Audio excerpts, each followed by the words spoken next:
Episode 3 of Don't Hug Me, I'm Scared begins with Red Man, Yellow Man, and Duck having a picnic, and behind them is a missing poster, showing that they're the ones missing. It's given the grandma is the baby. Did I do that right? I don't know, I'm 25, guys. A butterfly lands on their picnic food, which happens to be raw chicken, so Duck squishes it. This makes Yellow Man break down and run deeper into the woods. While Yellow Man is crying in a tree, a butterfly comes and comforts him. The butterfly breaks out into a song about love. The song actually starts off very sweet, but as we listen closer, we can see that the butterfly is pushing ideas onto Yellow Man by telling him he's lonely and that everybody hates him. Back at the picnic, Red Man and Duck contemplate following Yellow Man, but they decide to finish their raw chicken instead. We now see that Butterfly has introduced Yellow Man to a strange group in the woods, where they all tell Yellow Man that they love him, and Yellow Man says he loves them too. We cut back to Red Man and Green Chicken, not chicken.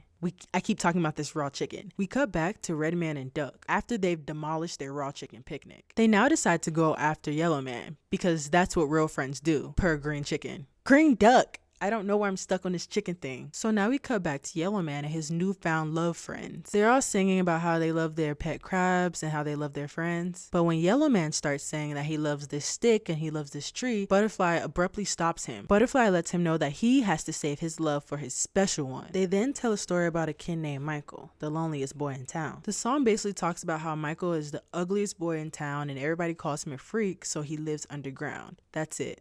That's the song. There's nothing else. After that sad story, the butterfly says, you see, everyone has a special one. Clearly those two things don't correlate, but we digress. They break out into song once again, singing about how love is pure and everlasting and protected with a ring. Then the song takes a turn. Now they're all singing about how they all worship their king, which is a giant talking head named Malcolm. Yellow Man is obviously confused. They state that Malcolm is the king of love, and they proceed to tell Yellow Man that this is his chance to start anew. All he has to do is change his name, clean his brain, and forget everything he's ever known before this. Simple, right? Sounds familiar? A little like a cult? They let him know that if he does all these things, he will never be alone. As they're telling him this, they're tying him down to the chair, and there's now ominous characters behind him that were not there before. And as I'm editing this video, I just noticed that Red Man and Yellow Man's dad are behind him as well. As the tension is reaching its peak, Yellow Man begins to scream. Then he jumps up. We then find out he was sleeping, and it was a nightmare all along. He's still in that tree where he was crying earlier in the episode. And underneath him is Red Man and Green Duck. They state how they've been looking for him all afternoon. They also apologize for upsetting him earlier and kindly bring him the last egg from the picnic. They then bring the episode full circle by saying, I guess it's because we love you. I think Red Man and Green Duck being beside Yellow Man the second he woke up from his nightmare shows that Yellow Man was loved all along. The only reason he thought he was lonely was because the butterfly imposed those ideas onto him. This episode displays how feeling lonely or losing a sense of belonging can leave you vulnerable and easily manipulated.